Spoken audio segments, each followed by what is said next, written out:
You're watching Chasing News with Bill Spadea. Welcome back. Coming up in just a moment, two millennials tell you why they are staying put at home, even as some others in their generation are not. Plus, how some distilleries are lending a hand during the pandemic. But first, Governor Cuomo getting emotional at his morning briefing today. New York loves all of you.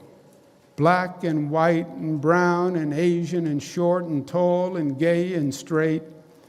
New York loves everyone. And at the end of the day, my friends, even if it is a long day, and this is a long day, love wins. Cuomo's daily updates include the latest numbers, what New York State is doing to address the pandemic, and then he gets personal, talking about how draining and frightening the virus is. As governor of the state with the most cases in the U.S., his message is heard far and wide, and we're wondering if anyone thinks he's sounding presidential. So we thought we'd ask tonight's panel, Jeanette Hoffman, Republican strategist. Good to see you, Jeanette.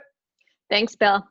And Bill Caruso, Democratic strategist and attorney. Good to see you, Bill. Hey, Bill. Is there any chance that Cuomo is looking at a run for president? Forget about 24. Biden doesn't seem to be the strongest Democratic nominee. Do you think that Cuomo's thinking about it? Listen, I don't think he's thinking about that right now. I think he's thinking about getting through this. And I think if you do your job well, good things come in this business. And we have no idea where we're headed at this point. But he's done a phenomenal job.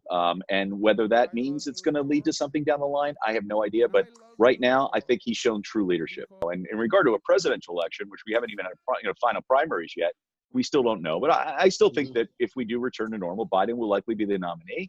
And he has to pick a running mate.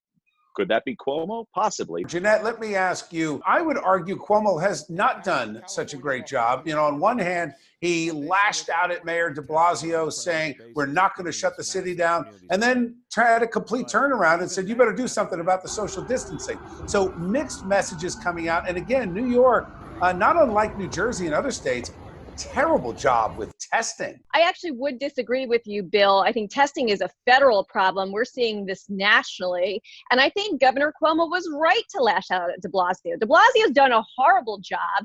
He's not set an example. He was going to the YMCA gym just a couple days ago, and his press conferences are all over the map.